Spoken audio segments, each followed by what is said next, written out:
അവരൊക്കെ എന്തിനു കിടന്ന് ഉറങ്ങി? എടാ നീ അറിഞ്ഞ അപ്പുറത്തെ ഗൗരിയുടെ വീട്ടിൽ AC മേടിച്ചു. അവർക്കൊക്കെ എന്ത് ഭാഗ്യമാണല്ലേ, രാത്രി വിയർക്കാതെ കിടന്നുറങ്ങാം.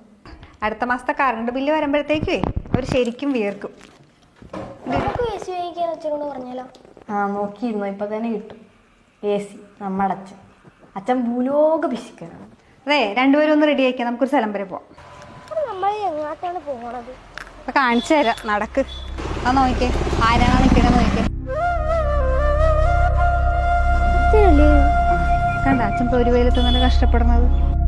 നമ്മൾ വീടിനകത്തിരുന്നിട്ട് നമുക്ക് ചൂട് സഹിക്കാൻ പറ്റുന്നില്ല. അപ്പൊ ആ തിളച്ച വെയിലത്ത് നിന്ന് പണിയെടുക്കുന്ന അച്ഛൻ്റെ അവസ്ഥയൊന്ന് ആലോചിച്ച് നോക്കിക്കേ.